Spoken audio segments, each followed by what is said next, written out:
Okay. All right, so let's go back to our favorite example of a control system. Today we'll start with our favorite elevator. All right, let's write out our control system for an elevator. This is homework. Let's do here. Yep. Control system for an elevator. What do you think is our reference for our elevator control system? What goes in on this side of our controller? The floor. In fact, I'm going to call it the desired height. We'll work in a continuous space rather than a discrete one. Okay, what comes next? There's usually 2 blocks up here. What are those blocks called? Yeah, which one's which, Jerry? Controllers first. Yep. Which is going to take in the actuating signal. Yep. And the plant comes after it, which uses the actuated signal. Great. And then what's the output of our plant? What? Actual floor. Yeah, your actual height.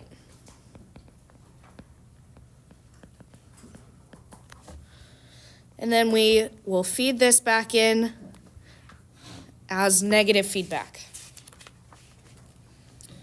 All right, let's talk about how this thing might respond over time.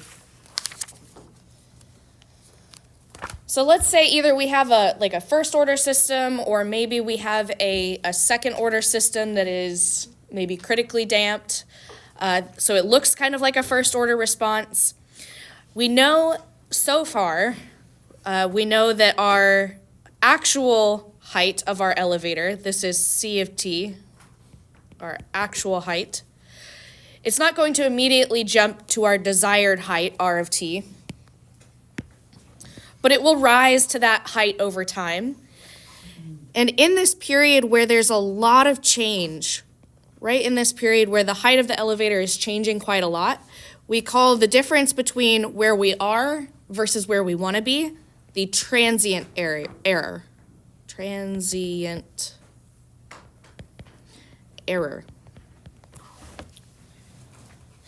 And we've covered quite a few metrics that try to describe the behavior of our system when you're in this transient response phase.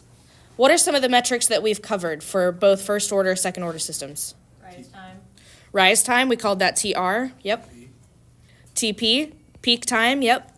Settling time. Settling time, TS. Percent overshoot, yeah, absolutely. We also had things like tau, our time constant for our first order system, right? So these all have to do with the phase of response that is very early on when there's a lot of change happening. But today we're going to talk about what happens as time stretches on to infinity. As time gets much, much greater out in this direction, we're going to call the difference between where we are versus where we want to be the steady state error. Steady state error. So let's think about our elevator. If we get our steady state error wrong, if our steady state error is not 0, what does the user experience? It'll bounce. It'll what? Like maybe bouncing. So Nadal says it's going to oscillate. I'm saying like Maybe a little bit off. it's going to be a little bit off. Yeah. So even after the oscillations have completely died out, it goes and it dies out, so there's no more oscillations. It's still possible that you are not exactly where you want to be. So there's non-zero steady state error, which means that if you're looking at where you are versus like the height of the floor you're trying to step onto, you're either going to have to step down out of the elevator or step up off of the elevator onto the floor. Right, so there's some error. And obviously those are behaviors that we probably don't want from our control system. Okay, so steady state response, the steady state behavior is still quite important for many control systems.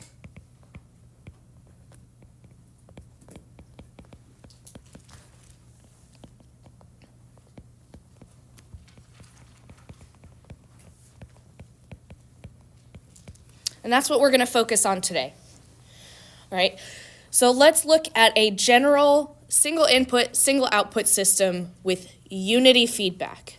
So what does that look like? We know that a feedback loop normally has one or more blocks in the top rung, and it usually has one in the bottom rung.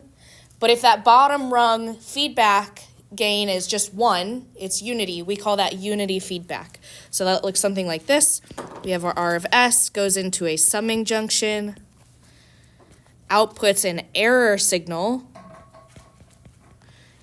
E of S, between where we want to be versus where we actually are. This goes into a block that we're going to call a special type of controller. We're going to call this type of controller today a compensator. Compensator, and we'll call this transfer function G of C, which spits out some control signal U, big U of S. And I'm running out of room.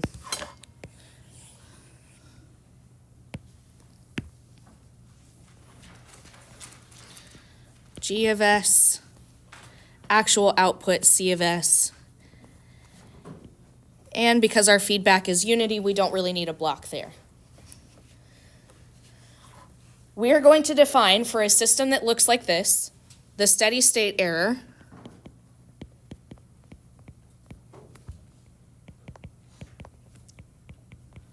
Sometimes it's referred to E little s, so error steady state, or SSE. I kind of like SSE better.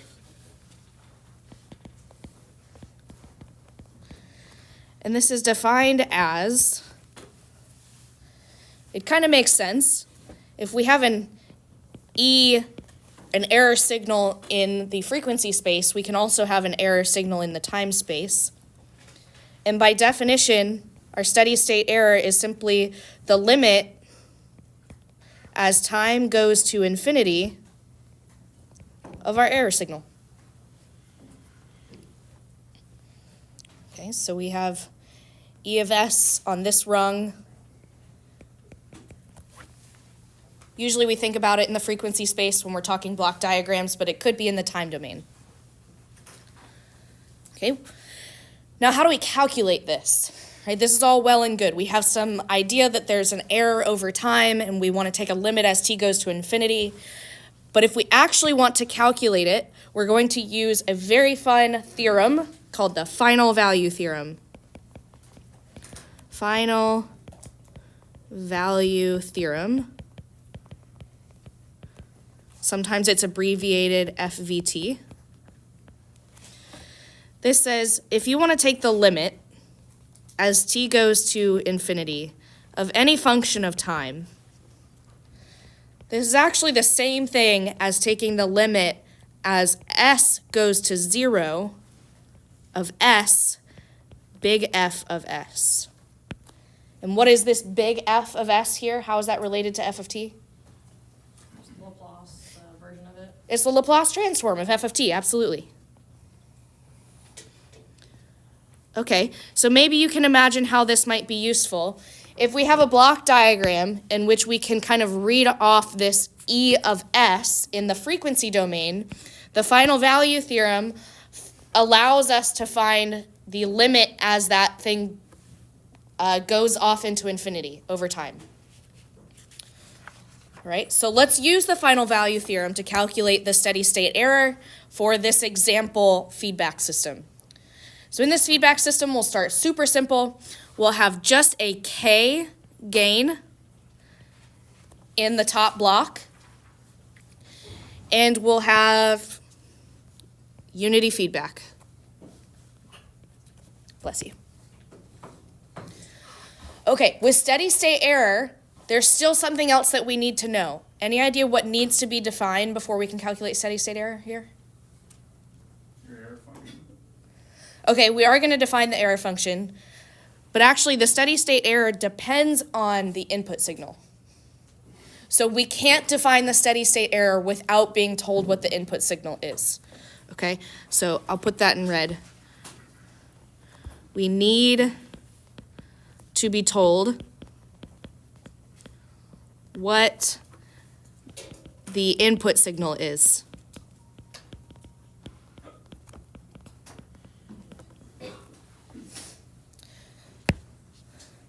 All right. Now, when we first started reducing block diagrams together, we did a process of following signals around this block diagram. We called it signal following. So let's do that again. Let's do a little bit of signal following. And here we will assume a unit step input.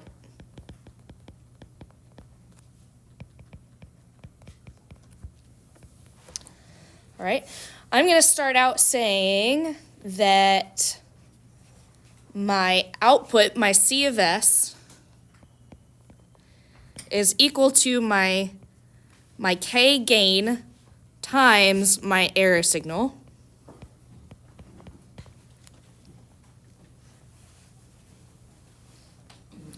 And I'm also going to say that my error signal, I'm going to back up along the block diagram. I'm going to say my error signal is equal to my reference, R of S, minus whatever's coming in on this rung here, which is C of S.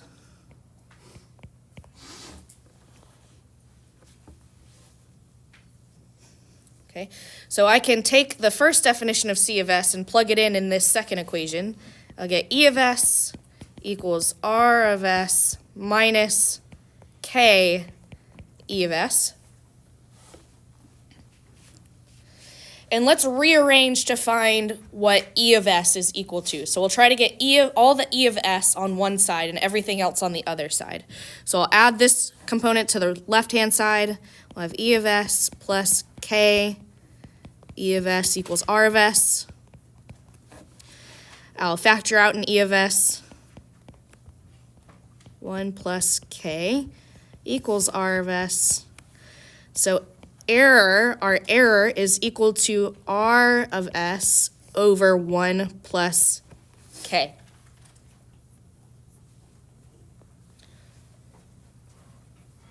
Sweet. So now we have an analytical expression for what is the error signal in the frequency domain. Now, how do you think that we proceed with this final value theorem? Inverse Laplace. No, we don't actually need to inverse Laplace. Would you just multiply by S and then just take the limit as it goes to 0? Yes, absolutely. So if we say that steady state error is equal to the limit as E of t goes to infinity, then by the final value theorem, I know that this is equal to the limit as S goes to 0 of S E of S. This is the final value theorem.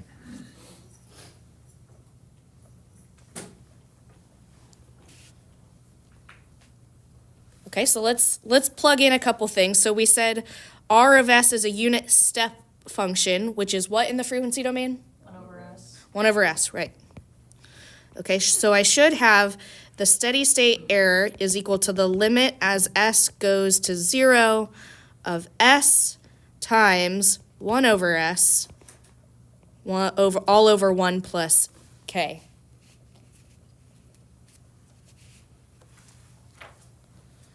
All right, so this simplifies down to just 1 over 1 plus K. Who gets to choose the value of K? We do. We do. We're the control engineers, and this is the controller. So we get to choose the value of K that will result in a favorable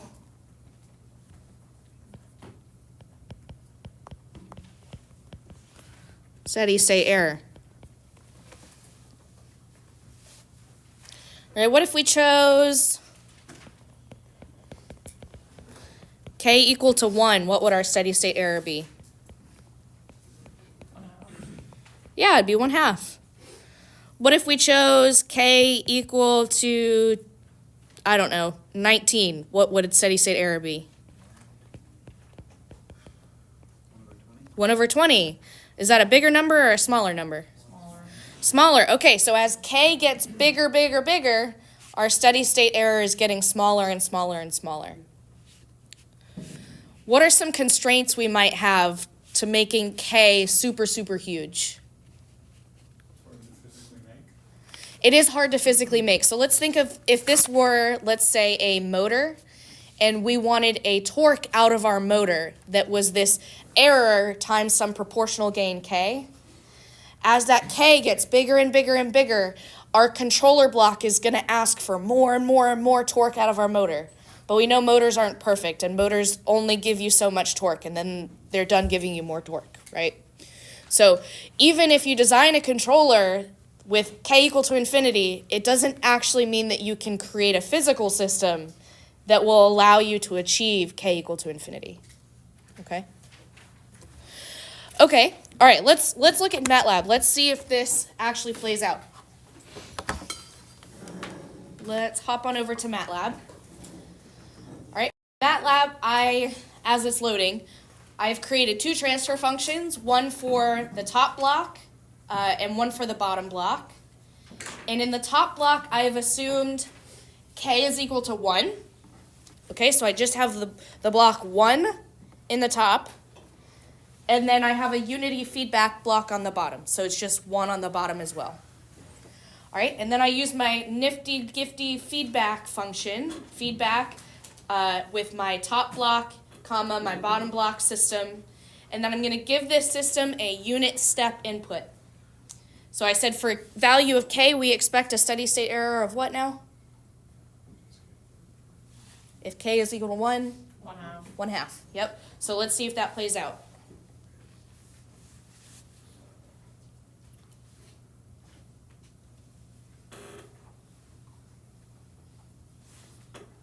Ta-da! Yes, as time goes on to the right, we approach an amplitude of 0.5. Okay? All right. So we know that works. Let's play around with a different value of K. What if I said K was 1,000?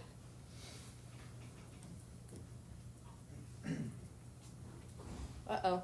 That's weird. Yeah, that is weird. That was supposed to get much smaller. Yeah, is that 1? Oh, right. So unit step input, right? I'm telling it to go to 1, and it's approaching the value of 1 perfectly. So it does actually reach our value of 1, so our steady state error got very, very small. Okay. All right. So we confirmed that MATLAB agrees with our assessment. If we simulate our system, we can see the same thing. All right, let's try a different example. We'll call this one example 1. Example 1. And I'm just going to summarize here that we ended up with a constant steady state error. The value was constant. So let's do another example. Let's choose the exact same system, but now instead of giving it a unit step input, let's give it a ramp input. Let's do a little bit more complicated of an input. So what if we gave it a ramp input instead? What is my R of S for a ramp input? S squared, 1 over S squared. 1 over S squared, absolutely, Nadal, thank you. So my steady state error says the limit as S goes to 0 of S times R of S over 1 plus K. But now instead of 1 over S, I'm going to use 1 over S squared. So this will become the limit as S goes to 0 of 1 over S times 1 plus K. Okay, regardless of what happens with K, what does my final value go off to? 1 over 0. 1 over 0. So if I divide 1 by a really, really, really, really, really tiny number, do I get a really big number or a really small number? Big. Really big number, right? So dividing by 0 means that you go off to a value of infinity.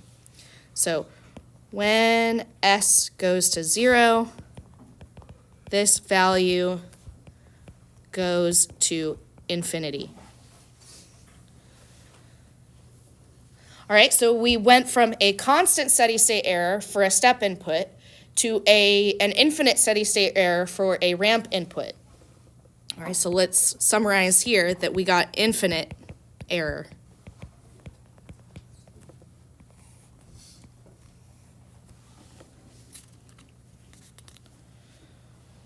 All right, let's do a third example.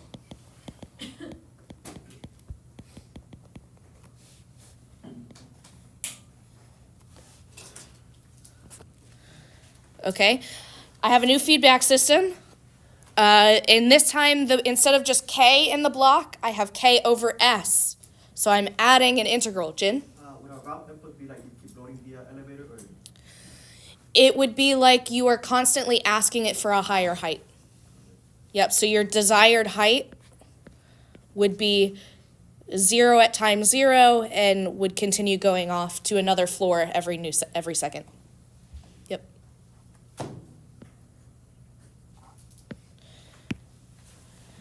All right. Steady state error for this feedback loop for a step input. Let's do our signal following again. We'll say E of S is equal to R of S minus C of S, and C of S itself is equal to the error signal times that top block. So E of S times K over S. And then I want to combine these two equations. So E of S equals R of S minus E of S times K over S. And again, I want to solve for E of S on the left-hand side and everything else on the right-hand side. So we'll end up with E of S plus E of S times K over S equals R. Factor out.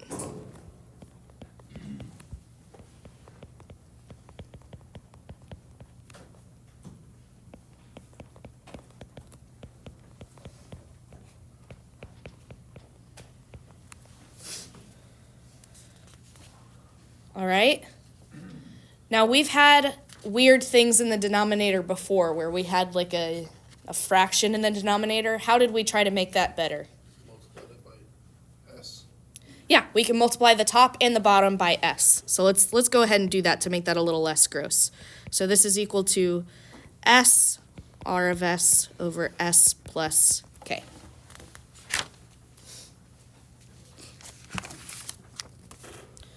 All right. Steady state error is the limit as t goes to infinity of E of t. Final value theorem says this is the same as the limit as s goes to 0 of s E of s. So we want the limit as s goes to 0 of s R of S over S plus K. What is R of S? 1 over S. Yes, 1 over S. Should we say S squared on the top? What? S squared. Yes. Yes, it should be. Wait. Because you added another S. Because E of S is S R of S over S plus K. Yes. Yes. This is E of S. This is E of S, so I need to multiply by another. Yeah, you're right. Thank you. Okay, so if we have a 1 over S times an S squared, we're still left with an S in the numerator once we plug in R of S. Cool. Very excited about that S in the numerator. All right, so what is the limit as S goes to 0? 0. I have a 0 in the numerator, right? So that just becomes 0. So this equals 0 over K, which I think is still 0. All right, to summarize, this one gave us 0 error. What if K is 0? Still 0. Okay, so we've seen 3 different outputs here, 3 different types of steady state error. What are the 3 categories we've seen? Infinity, Constant, 0, and infinite. Constant, 0, and infinite. It turns out these are the only 3 options you will possibly have for an LTI system, at least. So there are 3 options for steady state error of an LTI system. They are 0, a constant, or infinity. And in fact, there is actually an order to this. Okay, so as your input becomes more complex, a system that originally had zero steady state error will become a constant steady state error. If you bump up the complexity of the input again, you'll get an infinite error. Angela? Does this still apply if you change your controller to like a PID or anything, when you get like really complex like that? We're going to talk about that in just a Okay. second. Yeah. So, in fact, tell me about, I called this an integral, right? So if you look at the Laplace transform, if we multiply a function by s, let's say s e of s, what is that equal to in the time domain? What is that doing to that e function? Doing a derivative? It's taking the derivative. If I divide by s, what is it doing? Taking a derivative. That's an integral. Okay, so here I call this an integral because I took our regular gain and I divided it by s. So I took our regular gain and in the frequency domain I took an integral. And it's that integral that will actually give us a better behavior than if we had not used that integral. And that is what we call the compensator part. You as the engineer get to decide everything in that control block. So you get to decide how many s's you want to divide by so that you get the error that you want. Okay? So great question. So that's the I term in integral control is exactly what we just did. Okay? And in fact, we can think about it physically too. Sorry to belabor this. Let's go back to when we first started talking about PID. I think it was in like the first day of class or the second. We said when you're proportional control, then you're going to try to apply force to get, it's proportional to how far away you are from your desired position, right? But it doesn't change over time. So if I'm trying to get my hand to my desired position over here, the amount of force on it is the same, no matter how long I stay here. But if I integrate, as I go through time, I'm going to add more and more and more and more force so that I push through and eventually get to zero steady state error, ideally. So that integral addition is working on your steady state error. That's its contribution to the behavior of the system. Okay, so let's see. It turns out that exactly like Angela said, we can knock down the category of the steady state error by adding an integral term to the controller. Okay, so let's put these in a little more organized fashion. So we did 3 different examples to show you an example of each type of steady state error, but let's put it all in, let's give you some equations that will always work. So for a steady state error for a unity feedback system, we'll have what we call a static error constant. So just as a reminder, this is the system we're talking about. We've got some G transfer function in the top, unity feedback. Now, if I give this system a step input, I can define a static error constant called Kp that is equal to the limit as s goes to 0 of g of s. So just whatever is in that transfer function in the top. And then the steady state error is equal to 1 over 1 plus Kp. Very similarly, if I give it a ramp input,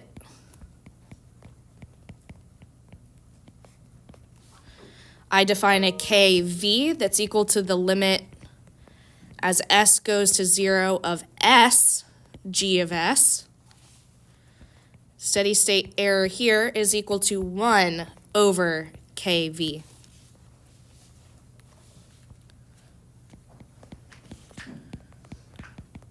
Go one higher, we'll say parabolic input.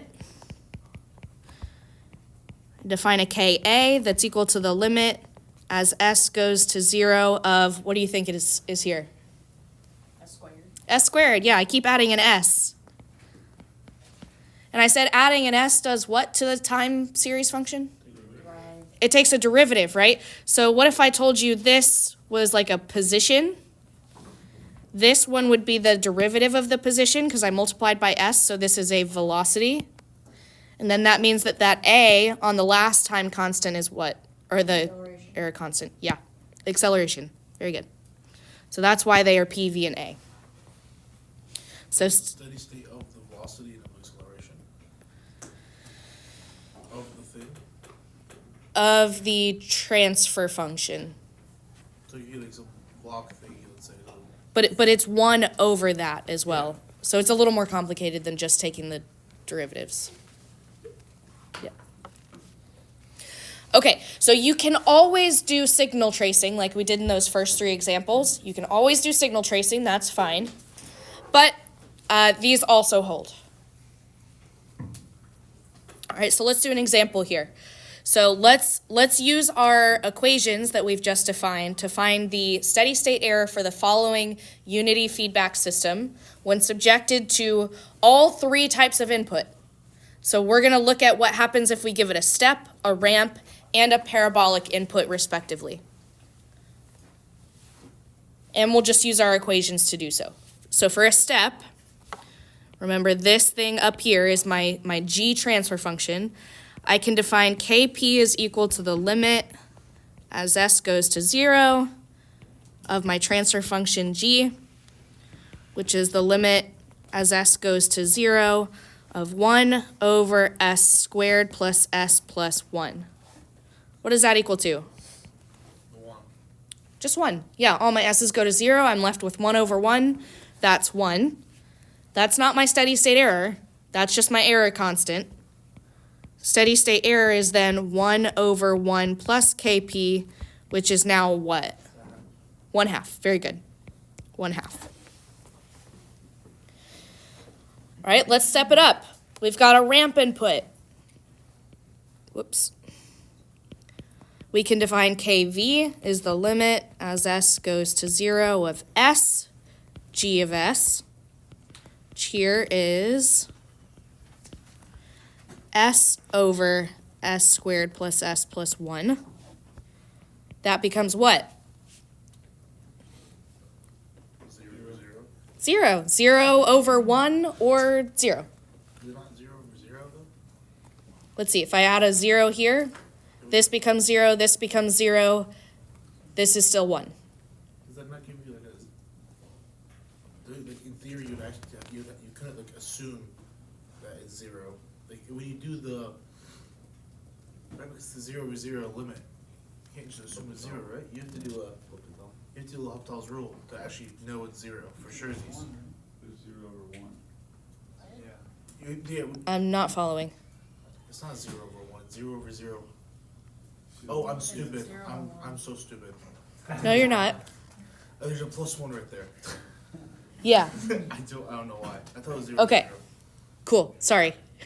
I wasn't following, I I apologize. wasn't following either. Okay, all right, well now we're on the same page. We're both not following. Actually, I think we're now following. All right, so we get Kv is equal to 0. Steady state error is equal to 1 over Kv, which is 1 over 0, which is Infinity. infinity. Anything divided by a teeny tiny number is a really, really, really big number. And as that number goes to 0, it results in infinity. Okay, so we started out with a constant and we bumped it up to infinity. What do you think is going to happen when we give it an even more complex input? Stay infinity. It's going to say infinity, yeah. Yep, but let's prove it. So we have Ka equals the limit as s goes to 0 of s squared. G of s equals the limit as s goes to 0 of s squared over s squared plus s plus 1. Steady state error equals 1 over Ka. Oh, sorry. This all results in, again, 0. So steady state error is again 1 over 0, which is infinity. And this will continue. If you were to bump it up again in complexity, another derivative, as input, you would get another infinity. You'd continue to have infinite error. Yep, Conrad? So, like, from ramp up, you can just say that steady state error is 1/k. Is that what you're saying here? Like, because the steady state error yeah. ramp and parabola are the same? Yes, but the definition of the k value changes, Okay. right? So when it was kv, we just multiplied by s. When it was ka, we multiplied by s squared. Yeah, If we went up again, it would be s cubed. okay. But then the steady state error is 1 over that constant, always. Yep, great question. Great question. Anyone else? Okay, let's do a little thought experiment. We've talked only about a unit step and a unit ramp and a unit parabola. What if instead of a unit, I wanted like a step up of 10? Like at 0, I said, give me 10 whatevers, whatever units we're talking about. 10 over s. What? How do we figure out steady state error? Multiply by 10. Yeah, you just multiply by 10. Yeah, we're talking about linear systems, so we know that if you multiply 10 times the input, you'll get 10 times the output, right? So we'll say 10 times input equals 10 times output. So just scale the steady state error accordingly. Awesome. Any other questions? Because that's all I have for you today. Okay? I'm around for questions. If you need extra time on your quiz, please come find me. Happy to give you that extra time. Otherwise, I'll see you next week. We'll do exam review on Tuesday, first exam on Thursday. When's Angela? gonna be the next deliverable for our project, or like, do we get any feedback from Yes. the initial? Okay, awesome. Yes, I have a grad student working on feedback on your proposals. I'm going to get those as soon as I can, but I had to hire him late. Okay. So it's just a little bit delayed. I'm sorry. Sounds good. Yep. Thanks, Conrad. No, 'cause I was like, I can't make it to the meeting I had a today. thought about Okay. it for a minute. I was like, that's Thank you. See you later.